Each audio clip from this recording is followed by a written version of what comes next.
Ladies and gentlemen, welcome back to the Chtib Zhang show. It is episode 25. On this episode, we will be talking about the NBA playoffs as they shift into round 3 and the NHL playoffs currently in the round 3. But as always, this episode is brought to you by Chtib Fantasy, the best InPlay Fantasy app on the market. Pick 2 to 3 players in the NBA while you're watching your favorite teams and watch them make you some money. Chtib is matching your initial deposit as a bonus, so get Chtib Fantasy app now. As you know, Eric, we love the app. Very easy and simple for new viewers or anything like that. If you bet on an NBA player, a certain like random stat, rebounds or points, if they're going to get points in a certain amount of minutes or whatever, there's different bets you can do. So make money quick and bet on your favorite players. So yeah, we have a busy episode, but as always, roll it.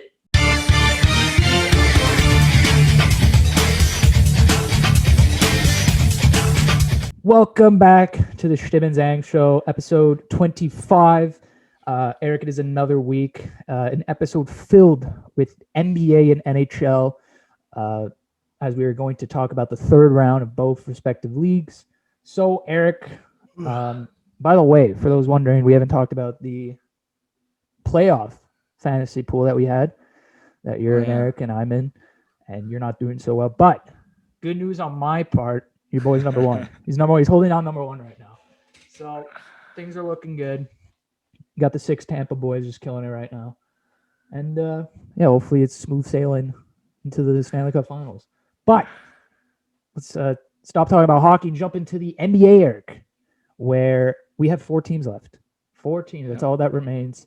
We got the Hawks versus Milwaukee and the Clippers versus Suns, Eric. So we'll give our predictions on those series. But before that, Eric, big Utah Jazz fan, as people might know. Oh, we have to go through there, yeah? Yeah, we have to talk about that. Yeah. Big Utah fan. Eric, I know you don't want to talk about it, but some people just want to know what happened, man. What happened in the series?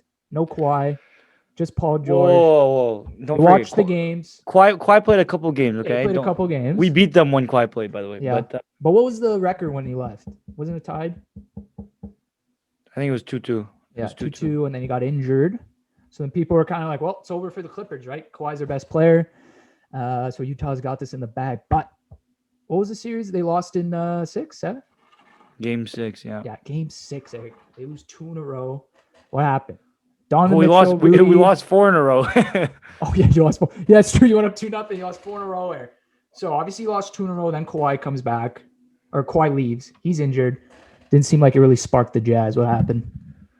Okay, so, first of all, what happened was we're up 2-0. We played really well the first 2 games. The first game, we didn't start off well, but then we started shooting really well. Second game, we had a really good game. And third game comes. We don't play bad. They just beat us. Fourth game, they beat us. Like it wasn't like a blowout. It was pretty close games. Then Kawhi leaves. And then I'm like, game 5. We get game 5. We're winning this series. Yeah. I'm like, there's no way we're losing 3 in a row. PG pops off, like they go playoff PG. Clippers go off. Don Mitchell's not himself. He's not clutching up like he used to. And then we lose this game. Our shooting wasn't that effective.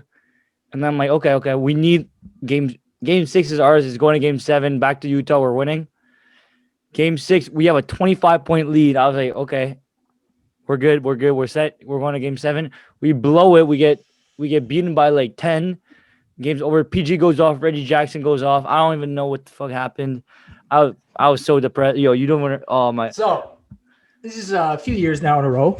Utah has trouble coming out of the second round. Whoa.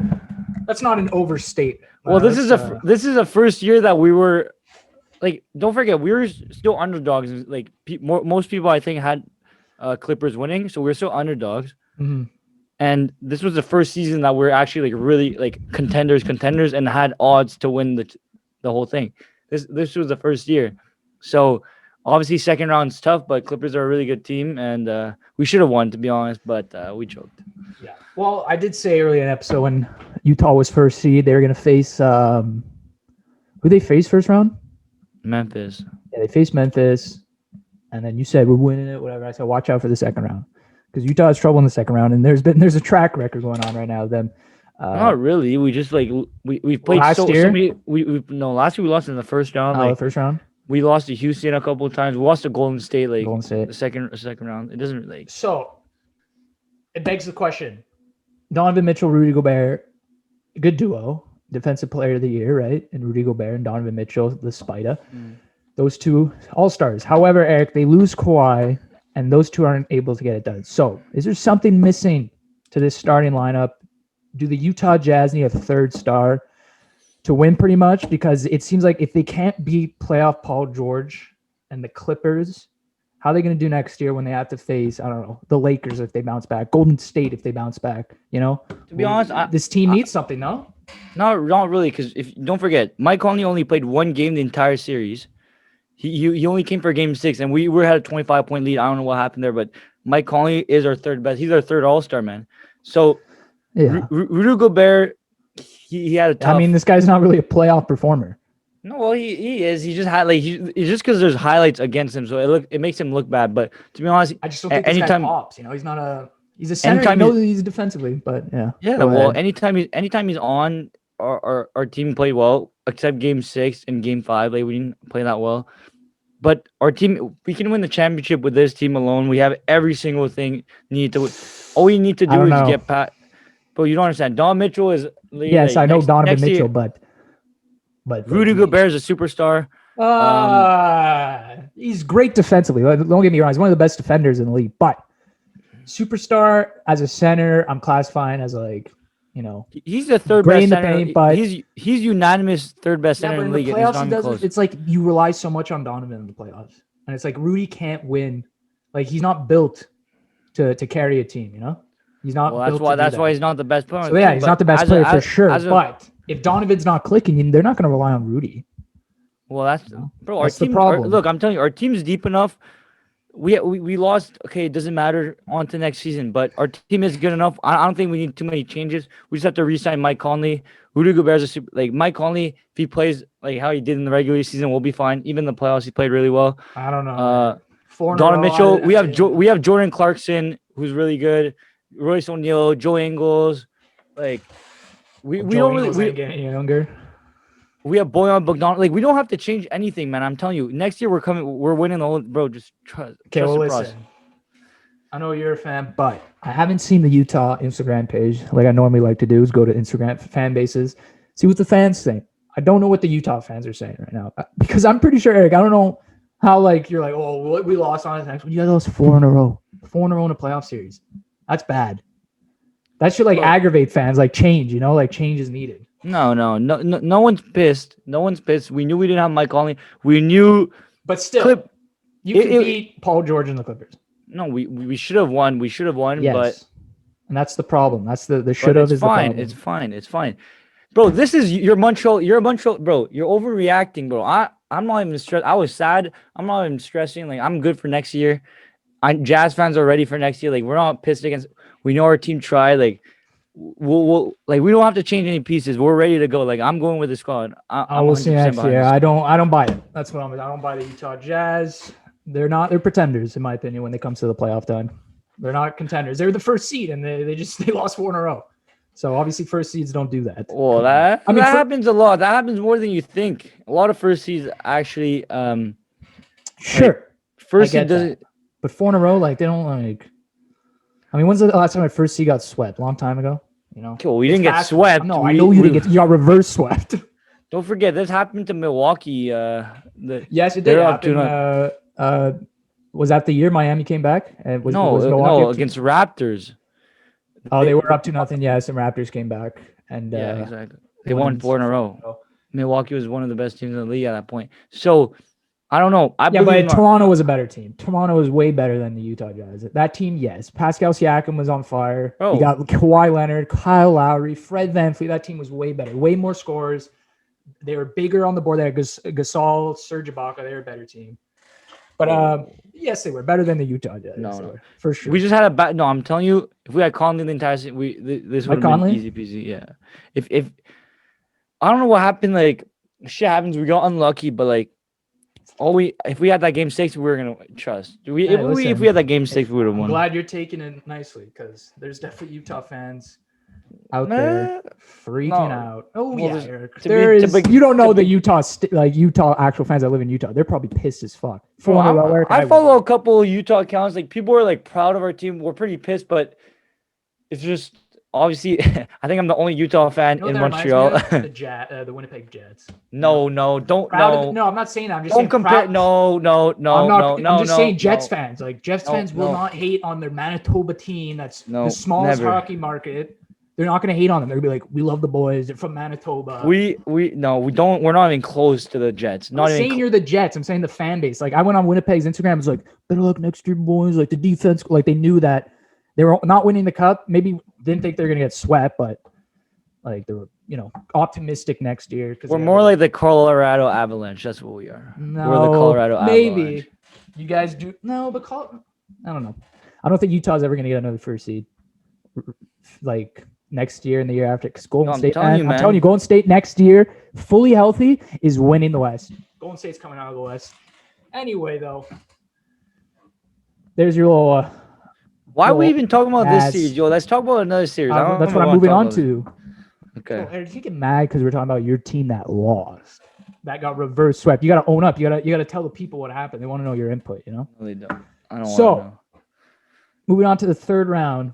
The semifinals in the NBA. 4 teams left, like we said. The Atlanta Hawks, Eric, I had them beating New York and then out in the second round with ease.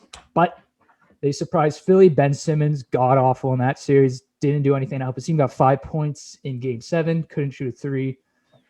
And then we got Milwaukee, who came off a surprising win in Game 7, Eric, versus the Brooklyn Nets. They take out KD and James Harden. Yeah. So I was surprised. I thought Brooklyn was the team to beat. No. And Milwaukee might be their year. We'll see though. And then on the west side, Clippers coming out beating the Jazz, and then the Suns sweeping the Denver Nuggets. So Eric, sorry, voice crack. Starting the East, Hawks, Milwaukee. Yeah, Eric, I think this is going to be Milwaukee in 5. Okay. Honestly, thinking, I don't know how the only reason the Hawks made it or beat the 76ers is because the 76ers are a joke of a franchise and Ben Simmons is overrated. All right. Mm-hmm. And Joel Embiid just wasn't good enough to carry the team by himself. He was also injured, don't forget. And he was injured, and you think a trio of Tobias Harris, Ben Simmons, and Joel Embiid versus Trae Young and the Hawks would be like 4 games, but yeah, Ben Simmons cannot show up in the playoffs. Who knows what's going to happen to Ben Simmons? If he's getting traded or not. There was a post I remember Dwight Howard. He said, like, why is everyone hating on Ben Simmons? Let's give him some love. We'll be back stronger next year. And I'm like, yeah, it's easy for you because you're on the team for 1 year. You haven't been a fan. You haven't been on the team for 6 years, 5 years. Yeah. You don't know the struggle that team's been through. So Philadelphia 76ers, pretenders. Hawks beat them in 7. Hawks, Milwaukee, Eric. Milwaukee's just too big. They got better players. They got Giannis. The addition of Drew Holiday makes their team way better. PJ Tucker, great defender. Mm-hmm. I have them in 5. Okay, that's fair. I just think they're the better team, way better. If I had to predict, I'd probably say Milwaukee in 6, 5. I think the Hawks got lucky. I'm not going to say the Hawks don't deserve to be here, but I think the 76ers just really blew a tire. Fair. I'll be honest. I'm when if Trae Young was in Oklahoma, I really liked him.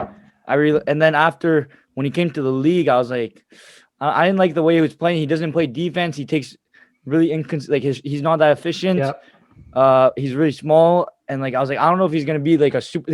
A lot of his numbers were pretty empty, and he wasn't in the playoffs. But this year, got the 5th seed, and then when he beat New York in the playoffs and showed that he was clutch like that, I was like, damn, okay, they might do something here. And then they went on to beat Philly, that was a killer. Trae Young did not perform at all in the Game 7. 76ers did it to themselves. Exactly. Kevin Huerter actually had the best game on the team. Clint Capella was really good. What's his name? Bogdanovic was good. Gallinari. Gallinari was really good.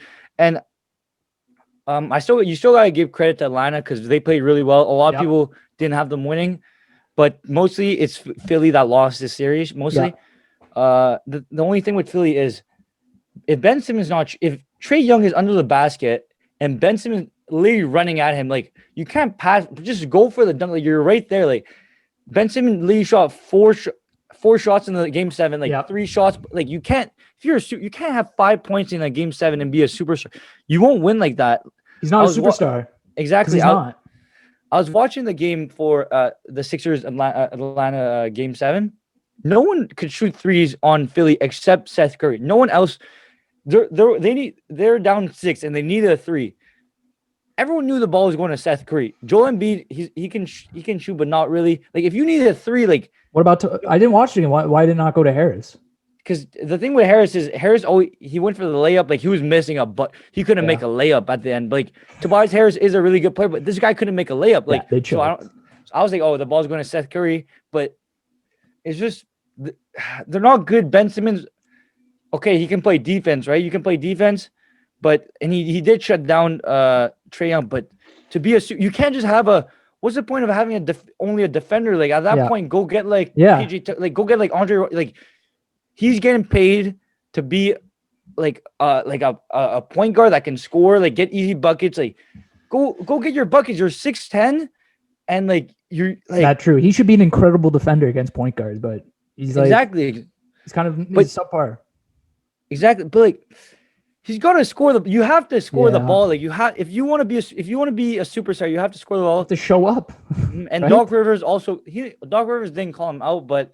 His team did. Joel Embiid called him out. Yeah, I saw that. But the interview asked the interviewer asked Doc Rivers, and he was like, "Oh, can Ben Simmons be the point guard on a championship team?" And Doc Rivers said, "Well, I don't know yet."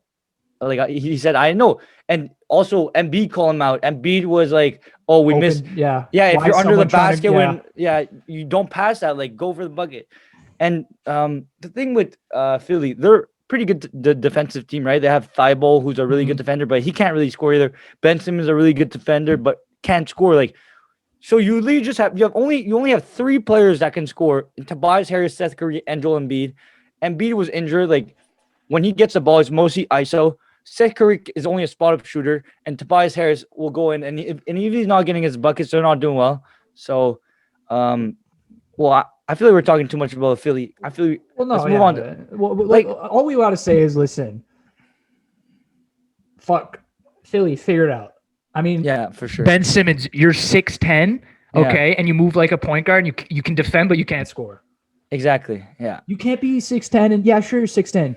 You're supposed to be a good defender. You're 6'10". You're facing guys who are 6'1", 6'2". All right. You already outmatched him, and he's shifty. He's not like a center. He can move. Yeah, exactly. So he should be able to be scoring on point guard, mismatch, like get in the paint, get loose around the court, find an open get open, you know. But he can't score, and I don't know. I feel like if you can get a smaller guy who can shoot threes and who's a point guard and who could play defense, you know, who'd be great on this team. I mean, Chris Paul, of course, but Rondo would be great on this team. Rondo would be good on this team for sure. Move the ball. Just get a shooter. I know Rondo's not the best shooter, but his basketball IQ is through the roof, and I feel like him and Embiid would work.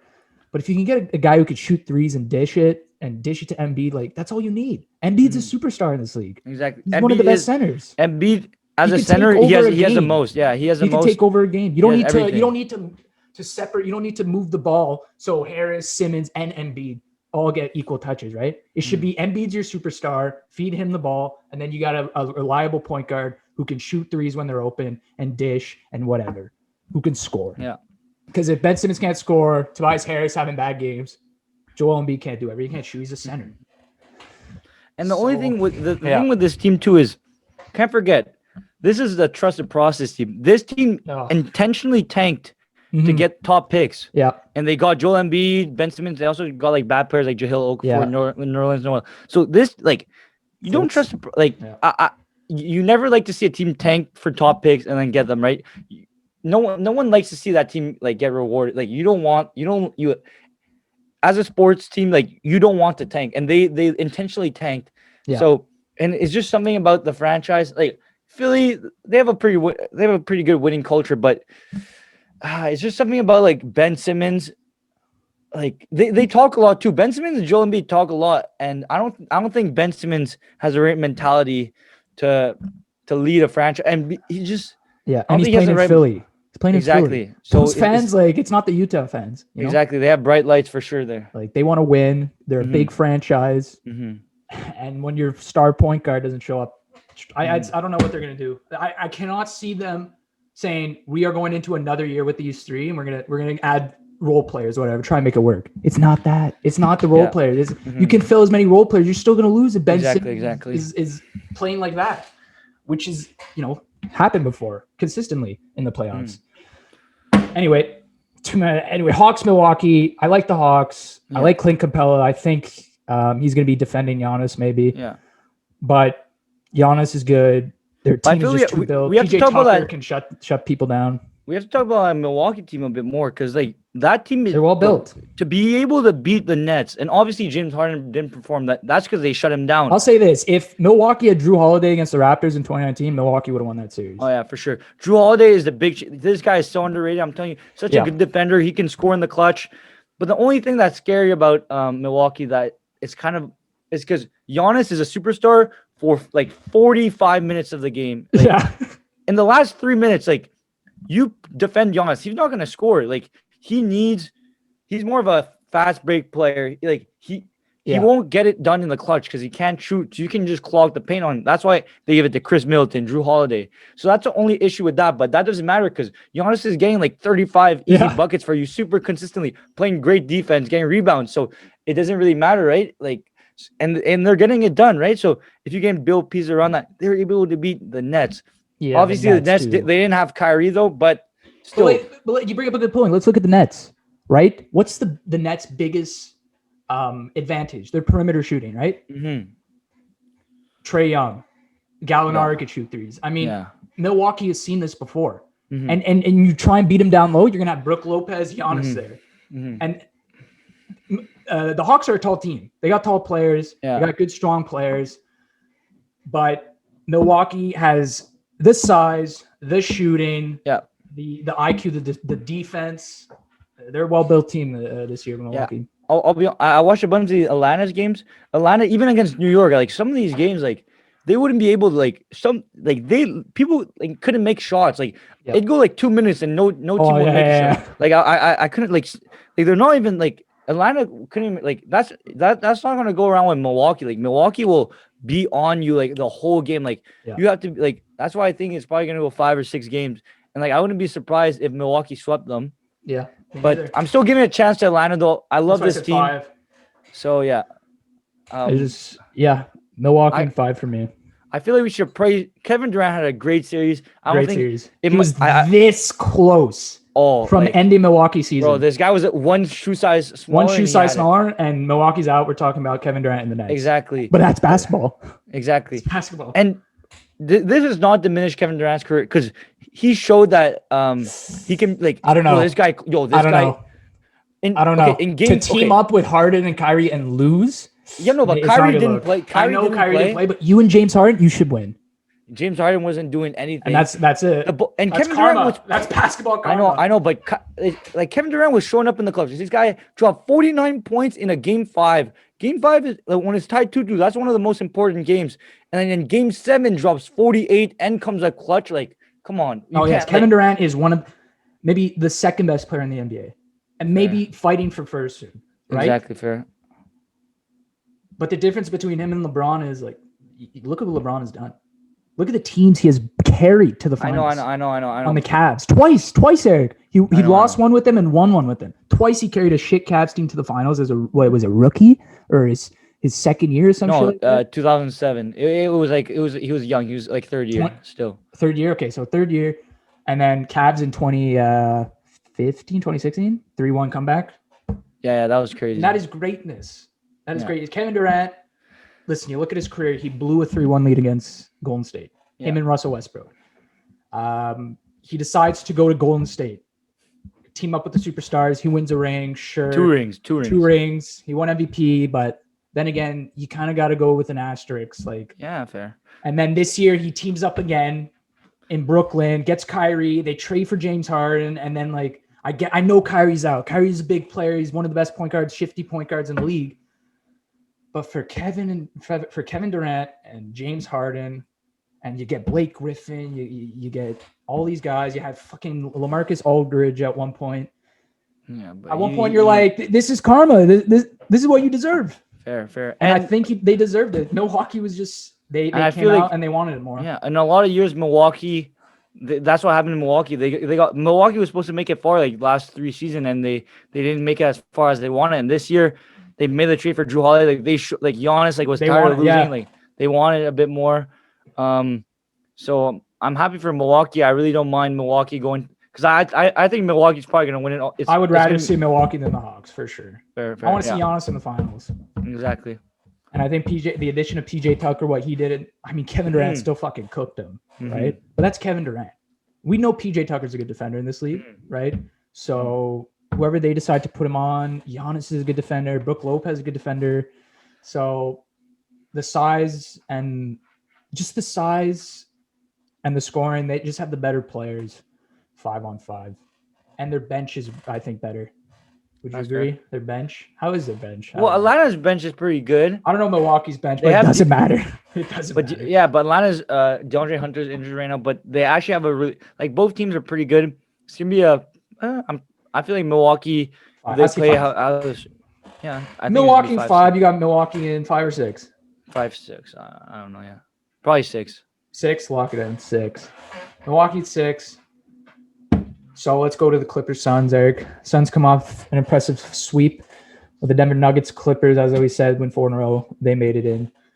I don't know. Kawhi is still injured, it seems like, right? I didn't get any news of him playing game 1. Did you? I didn't hear anything that he's playing. I don't think no. The game 1 already happened. So game 1 already happened.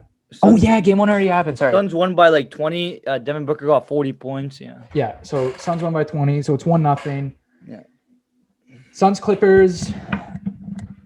Chris Paul, Devin Booker. Ayton. Well, Chris Paul's not playing right now too? because of COVID. Yeah. So DeAndre Ayton and Booker take Clippers out in game 1. Eric, I don't know when Kawhi's coming back. This is a big law. Like, you're not facing the Utah Jazz. Yeah. You're facing the Suns, a much better team this year. Devin Booker's on fire. He's going to be on fire for the series. I don't see him slowing down. They need Kawhi Leonard back to beat this team. So I don't know when Kawhi's coming back. If Kawhi comes back game 2, I'm taking Clippers in 7. Okay. Kawhi's back for game 2, healthy, and they play game 2, whatever. I'm going Clippers 7. The way Paul George is playing, the way Kawhi's been playing, the way the team has kind of flipped it around recently, I like the way they're playing. But if Kawhi's out, if Suns go up 2-0, I think it's done. So if Kawhi doesn't show up in game 2 and it's Suns 2-0, I'll take the Suns in 7. Okay, that's fair. I'll be honest, bro. If Chris Paul and Kawhi get to play, and both teams are healthy, or both teams are healthy, let's just pretend that both of them are healthy game 2. Bro, I'm going Clips in 7. I think Suns have a better team than them for sure. I think Suns can win this. Suns are just it's only if Chris Paul plays, they have. I believe in Chris Paul so much. Like I think that's what I said. Let's just say both of them are healthy next game. Who are you taking? I think Chris Paul's a bit more clutch than Kawhi Leonard. Kawhi Leonard is a very good player. He's very clutch, but Chris Paul, what he does goes so underrated. Suns weren't even a playoff. Devin Booker, people were like DeAndre Ayton. They were not a playoff team. Exactly. Last year, like the last 5 years since Devin Booker's been in the league, everyone's like, "Oh, your stats don't matter." This guy was averaging 26 points. No one cared about his stats because his team always sucked. Yeah. No one ever cared about his stats. This season gets Chris Paul in second team in the league. And now he's popping off. He's putting up the same numbers. He's showing up, and he's showing up in the playoffs too. I'll be honest. I know Devin Booker was like that. I remember when he dropped 70 points. I was like, damn, they lost though. So yeah. But like Devin Booker's that guy. Like, bro, he's the only thing that I'm kind of scared is that he has the Kardashian curse on him right now. That's true. We did. He is dating Kendall Jenner. No, Kendall. Not Kendall. No, it's not Kylie Jenner. No, it's the other one. It's the skinny one. Kendall. Is it Kendall? Then what's the older one? Not Kim, the other one. Chris? Chloe. No. Oh, it's Chloe, yeah. But he's not. Not Chloe. What's the other one? There's Courtney. Chloe and Courtney. That's it. Yeah. Because we told you love the Kardashians. Like, you watch it all the time. So, yes, Kendall, he's dating Kendall. Yes, I know who Kendall is. Yeah. So he does have a Kardashian. We'll see. I'm going Clips in 7 if Kawhi's healthy. If Kawhi's not back, Suns have it in the bag. I'm going. All I'm saying is Suns are winning if Chris Paul's back. That's all I can guarantee. Suns are gonna win if Chris Paul's Because back. how much like COVID? What, he's out 2 weeks? Not 10 days, something like that. I try to read up on this to know what I think he might have COVID, or like he messed up a COVID protocol. I'm still not sure, but I hope he's back. I don't know if he's gonna be back. I'm thinking it's Milwaukee and Clips in the finals for me. Okay, I'll be honest. If Chris Paul doesn't come back, I think Clippers got. Yeah, Chris Paul is definitely, because no Chris Paul. I think Paul George and the Clippers are still better than Devin Booker. Fair. Even though Aiden's been sneakily, like, he's been pretty good under the radar. Good. Yeah, and Serge Ibaka, I don't think he's injured, I think. Yeah, exactly. Serge Ibaka hasn't been playing, and they're playing Ivica Zubac, who's not even that good, and so that could be a big exploit. Aiden could cook him. Yeah. We'll see. I like Kawhi though. I love Kawhi. If Paul George, I hate Paul George. He's so inconsistent. But if he keeps playing like this, I like the Clips. I like the two superstars, how they're playing. Yeah. So Milwaukee Clippers in 7. Okay. If Kawhi and Chris Paul come back game 2, where that's what I'm assuming. I'm not gonna make a prediction if people are in and out of the lineup. So I'm just gonna pretend everyone's healthy. Okay. I think it's me Suns Milwaukee, and I think Milwaukee's gonna win the chip this year. Yeah. Well, that's for another week.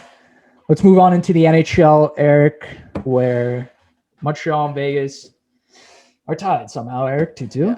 Well, don't forget, for the viewers, we're filming this at 5:39. Yeah, so we haven't watched the game. Night. So it is game 5. It's 2-2. Tampa, New York, 3-2. It's like whatever. 3-2. Tampa killed the Islanders 8-0 yesterday. Yeah. Take a 3-2 lead. Going back to the Coliseum. But fuck, Eric, can we talk about the power play situation going on in Vegas and Montreal series? Fucking Chris Lee. All right. Oh my god. I did a little research here, okay? Because this made no sense. I want to hear this. Yeah. So the power plays right now. Somehow this series is 2-2. It should be 3-1 Montreal headed back to Vegas. That should be a thing. No, you should. It should be 3-1. Hold on, let me finish. Okay. I will tell you. It should be 3-1. Okay. Price landed a fluky goal. Whatever. It should be 3-1. I'm telling you right now. Look at the power plays. So this might not shock. Anyway, Vegas has 12 power plays this series through 4 games. Montreal has 7. And it's not that bad. Whatever. Yeah. Five power play difference, whatever. But this is also after game 4 and game 5 in Montreal. Now, do we remember those games where Chris Lee was reffing? Game 4. No, game 3 and game 4. Game 3 and game 4. Though that was at the Bell Center. Chris Lee's reffing. Yeah. Montreal, after those 2 games, technically they should be leading in the power plays. After those 2 games, they have to be leading. There was so many missed calls by Chris Lee on the Montreal Canadiens. And you know what another thing is that I've realized? When Vegas is giving power, or when the refs are giving power plays to Montreal, it's split between the periods.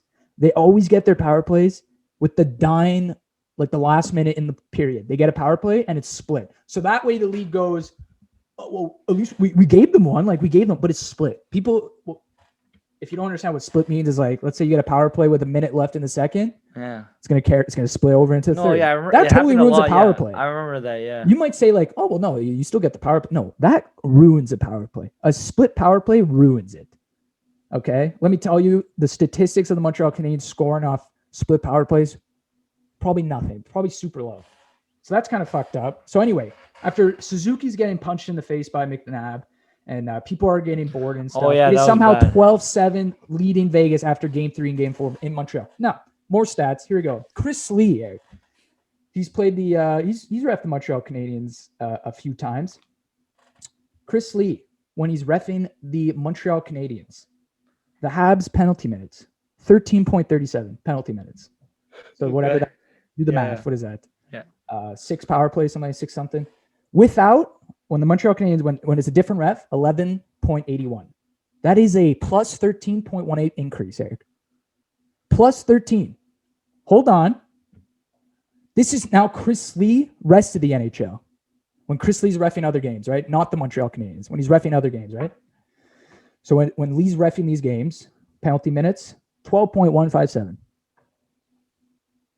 When without Chris Lee, the other teams, without Chris Lee, when Chris Lee's not reffing those same teams or whatever, 12.277. That is a negative 0.98%. decrease. Negative. Okay. You look at Chris Lee reffing the Montreal Canadiens when he's not, plus 13.18%. That just puts things into perspective. Hold on, not done. Chris Lee has reffed 100 games with the Montreal Canadiens, Eric. 100. And this is the history of the Montreal Canadiens, right? The history. Yeah. So he's reffed 100 with the Montreal Canadiens. Total power play minutes, 1,337. All right. Wins, Montreal Canadiens have won 36 games only under Chris Lee. So that's a 36% chance of winning percentage. But don't forget Montreal. Hold on, not done. So now this is the rest of the Montreal Canadiens games, this is the rest of the Montreal Canadiens games without Chris Lee. Different ref. So there's 1,599 games in the history, Montreal Canadiens, the history of their games. Penalty minutes, 18,889 minutes. This is without Chris Lee. Wins, 707. That's a win percentage of 44.22% compared to 36% under Chris Lee. Under Chris Lee. This is 44 without Chris Lee. 44. That's 8% increase without that referee, Eric. Without that referee. Do you know what that means? 44%. That is a mixture of a bunch of NHL refs besides Chris Lee. And then with Chris Lee, Montreal has a 36% chance. 8% chance lowered because one referee. Your head ref, Chris Lee, automatically, Montreal, 8% lower winning percentage when he's ref their games. I mean, do I have to talk about the power play minutes? Negative 0.98. He's reffing the rest of the NHL. Plus 13.18 increase in penalty minutes when he's reffing the Montreal Canadiens. You're going to look me straight in the fucking eye and tell me Gary Bettman doesn't want the Vegas Golden Knights to go to the Cup final? You're telling me that? It's fucking rigged. You can't look at me and tell me it's not rigged. It is rigged. It is rigged. Did you not see the replay of Chris Lee, Suzuki getting punched? Yeah, Eric, he looks at it. I remember that, yeah. Looks at it. Looks to the left. What the fuck is that? To run the clock out? What? Yeah, I know. What is he orchestrating? Yo, it was so stupid. Like Suzuki Lee gets. Are you talking about when Suzuki Lee gets So he's in front of the net. McNabb cross checks him. Suzuki pushes him. Not even a cross check with his gloves. He just gives him a slight push. Yeah. McNabb, boom, jab right to the face. Chris Lee, dead eye. He saw the whole thing happen. He saw the whole thing happen. And he gave a penalty to both, huh? Yeah. No, 0 penalties. He watched it happen. No, he watched it happen, Eric. The time was like it was near the end of the period. He watched it happen. He looks to the left, like he sees it happen. Looks to the left at the timekeeper for some reason, and does this stupid shit to pretty much say run out the clock. Because it was a stoppage of play, right? With like 1 point something or 2 point something seconds. Chris Lee was like, run the fucking clock out. End of the period. There's a point where a ref loses control of a series. And this is happening with Chris Lee. He's losing control of this Vegas-Montreal series. Oh, but he only refs Montreal. He only refs Montreal. No, he only refs Montreal. Yeah. But he lost control of the game. There was too many penalties going on. People were getting cross-checked, hit in the face, punched in the face. Chris Lee wasn't calling it. What the hell's a penalty? What is a penalty at that point? I don't know what it is anymore. Oh, remember that Suzuki little hook? Remember that? And the hook too? Oh my, that was not a hook. So what's a penalty, yo? No, that wasn't a hook. What? I don't even know what a penalty is anymore. Yeah, I know. I just you see Chris Lee do his shit, and it's just you want to fucking pour acid in your eyes. Because you know how many times during the game there's a whistle and you're like, oh, what happened? And it's like you look at the replay and it's like the dumbest shit. It's like just playoff hockey too, right? Like if Suzuki puts his stick up like this and just barely touches the guy, yes, I'm all for tough guy hockey. Love that. Love the hits. Exactly. There's a difference between two forwards interfering with each other at center ice a little, right? Yeah, okay. Give a blind eye to that. That's fine. Two guys knock into each other. You don't call interference, sure. A little trip or something where a guy falls to his one knee or something, as long as it's not a defenseman, sure, whatever. And then sure. But a punch to the face right in front of the referee. Yeah. Chris Lee literally had front row seats to this and didn't call a single thing. So at that point, you lose control of the hockey game. You don't know what the fuck you're doing. What's a penalty? What's not? the coaches got to be asking. So the players are like, what the hell is going on? I'm all for tough guy. Love the hits, but a board is a board. Cross check is a cross check. Punch in the face is a punch in the face. Like there's no place for that. And like I know it's playoff hockey and tensions get risen, but call the penalty. Call the penalty. Man. Montreal's getting Nick Suzuki got under McNabb's skin somehow because McNabb cross-checked him and punched him in the face. So sure, whatever. Montreal's getting under their skin. As a ref, you should know that. They're just trying to get under their skin. You can't just retaliate by punching them back in the face. Yeah. Come on. What is that? And it should be 3-1. Montreal should have had 4 or 5 power plays that game, Eric. And they would have scored. They would have scored. You're telling me Montreal goes 0-5 on the power play? But let's be honest.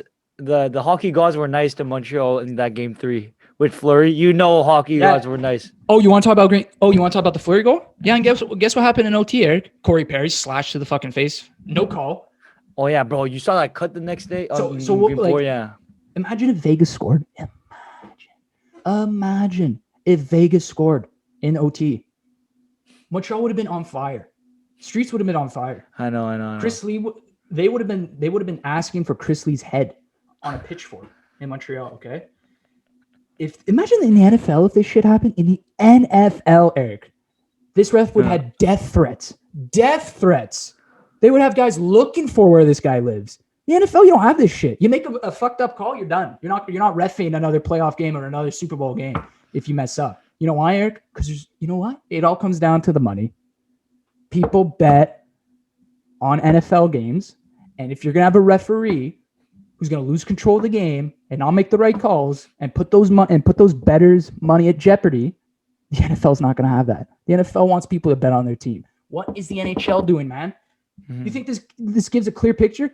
You think people are gonna want to bet on the NHL when they're seeing shit like this? Mm-hmm. What the fuck, Gary Bettman? Get it through your head. Sure, you want Vegas to go to the finals. It's not worth losing the integrity of the game and losing your bettors that make the NHL money. Okay, I'm telling you right now, it's conspiracy. I don't think the conspiracy. I'm convinced Gary wants the Canadiens to lose. He wants his expansion team to win the cup for the first time. He wants it. He wants Vegas to be a hub for hockey. He wants a fan base there. So it makes sense that he. Let's be honest. Vegas 24. Vegas can win one. We'll let him happen. I mean, what else can you tell me? This is Gary Bettman, Chris Lee's ear. You better not call a fucking penalty against Vegas. That's what he's saying before the game. You better not fucking call a penalty against Vegas or you're fired. You're fired. That's what he said to him. Okay, that's fair. It's either that or Chris Lee hates the Montreal Canadiens because last year in the playoffs, Kotkaniemi got a major penalty, 5 minutes on a routine hit. And that was Chris Lee that made the call and sent them out. So it's either that or Chris Lee should not be reffing Montreal games ever again. Because that's what I'm saying. I feel like I don't know where Chris Lee was born, but I'm guessing he was a Toronto Maple Leafs fan growing up, and he was tired of seeing fucking Beliveau and Larry Robinson and all those guys, Ken Dryden, just fucking slap the Leafs around year after year from the 50s to now. Every year, my Leafs in the playoffs. Chris Lee and Craig Simpson and everyone else. Oh, I'm gonna get them back. I'm gonna get them back. Oh, I'm gonna let Montreal. Fucking Craig Simpson. You want to talk about Craig Simpson, the color commentator who does the on Sportsnet? That guy's from Toronto. I know. That guy's the biggest Maple Leafs fan known to man. Yeah. And this guy's commenting Montreal Canadiens game. Yeah, because he was. You know why? Because he did the Toronto Montreal series. And fucking Toronto lost, so he was stuck with Montreal. So I mean, I threw out the stats. I'll say it again: plus 13.18 increase in penalty minutes when Chris Lee's reffing Habs, versus when Chris Lee's reffing other NHL teams, negative 0.98. I don't think Chris Lee should ref another Montreal game like in the playoffs. Shouldn't ref another game. Shouldn't ref the play. You know what it should be? Players. I don't know how it works, but players and coaching staff should vote or should write down who should ref the playoffs. That's harder though, because no, it's not. It's because now the refs are gonna be in the the refs the player can be like, I'm not gonna vote for you, or you know what I mean, not all player, he gave me a good call, fuck him. So do the player association. That's what I'm saying. Players association is the usually player the association. Let them fucking let them decide who the refs are going to be, because they're the ones who played. They're the ones who played with them on the ice. They know how they call. They know when they're shit. They know when they're on their game. Let them vote, not the league. Why? So Gary Bettman can play chess and Chris Lee is reffing Montreal and Vegas. Like, what's that shit? You're telling me Bill Daly's going to go up to Gary Bettman and be like, well, Gary, Montreal doesn't really like Chris Lee, and Chris Lee doesn't really like Montreal. You think he's doing that? No, but that's the thing. I feel like the media should talk more about this Chris Great Lee idea, situation. Mr. Bettman. Yes, let's get Chris Lee to have Vegas move on. Yes, they're in their boardroom. Everyone's getting pumped. Vegas. But we need more media to talk about this Chris Lee, like just to get it out there, so like the NHL can just. People are, man. Let me tell you about it. You're telling me the NHL knows about this? Oh, yeah. They fucking know how bad Chris Lee is, how bad he was in Game 3, Game 4. They know. You don't think? But do you see Gary Bettman pulling him out for Game 6? I haven't heard any news of Chris Lee not reffing Game 6. No, zero. He's not reffing Game 6. I hope not. But imagine if he is. I don't know. You're telling me it's not rigged when Gary Bettman is just, yeah, it's fine. Keep him in. You know, at Bell Center with all the Canadians fans when they boo him. Yeah, whatever. Keep him in. You know. I don't know. It's like, you want to know another thing, Eric? Let me give you another stat. Look at this. New York-Tampa series. New York-Tampa. New York just lost 8-0. Just lost 8-0. They gave a lot of power plays to Tampa, right? They gave a lot of power plays to Tampa. But guess what the final marking is? Guess what the final power play, how many power plays each team got? Wait, in the series or in the game? Yeah, in the series. How much? New York has 21 power plays. Tampa has 22. So you can see a reffing staff evening the game of hockey out. Knowing that, yeah, okay, he just got one, whatever. Let's even the game out. But you can't be that lopsided in the playoffs. It's only 12-7 for Vegas, but there was 8 missed calls between 2 games for Montreal. They should be leading in the category. They should be leading. Vegas has been way more undisciplined. Oh yeah, Montreal for sure. If you watch the games, Montreal they play clean hot like way more disciplined. Yeah. And I'm glad Montreal's like they've been really disciplined and they're getting screwed over. They're not getting their calls. They're getting screwed over. Fuck, they've only given up 12 power plays in 4 games. Tampa, New York is 21-22. This is 12-7. Montreal's been disciplined.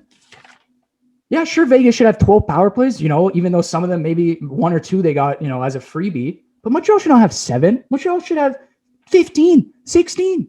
2 games, Eric, they missed calls, major calls, big calls that could have turned the tide in the game, especially in Game 4, when Montreal would have had more power plays, way more scoring opportunities than a 2-1 game in OT. So you cannot look at me and convince me that there is nothing going on in the NHL offices. You can't tell me there's nothing going on with Gary Bettman interfering in Montreal, Vegas. You can't. It's impossible. So Montreal, Vegas, they face tonight. 2-2 series tied. Robin Lehner, Eric, that was a bold move by Peter DeBoer. Puts Lehner in over Fleury after Fleury gave the puck over. It seems like that's the reason he got pulled. But he actually had a good game, Lehner. Oh, really? I just don't think he got tested as much. As like Montreal let in shots, but they had the power plays and stuff like that. He would have been way more tested. I'm expecting this game, Montreal, to test him way more. And we'll see what happens. I don't know. It should be 3-1 right now. If Montreal loses, it's a must-win at home. But if they can somehow steal one in Vegas, it would be huge. The team played well. I liked how they've been playing recently. No, for sure. But Montreal's been playing really well, yeah. It's just how they play in Vegas. It's so different. It's so different than playing at the Bell Center. So hopefully, you know, they were overwhelmed in Game 1, like I said. They came out in Game 2, played well. Game 3, Game 4, Montreal. So Game 5, they got to play like they did in Game 2. You know, watch the points. Don't give up so many opportunities in the slots. And watch the cycle game. Because Vegas loves to cycle that puck. So watch the cycle game. And Carey Price will play himself, as always. So, yeah. Chris Lee. Fuck Chris Lee. Hot Sauce Sports. Hashtag Hot Sauce Sports. Fuck Chris Lee. Anyway, though, that has been another episode of the Chtib Zhang Show. Next week, we will have the Stanley Cup Finals determined and the NBA. Not the NBA Finals. But a lot can change in a week, huh? Stanley Cup Finals will be determined next week. We'll be talking about the matchup. Hopefully, it's Montreal. Make it to the Stanley Cup. So, thanks again for listening to the Chtib Zhang Show, and we'll see you next Wednesday. Peace out.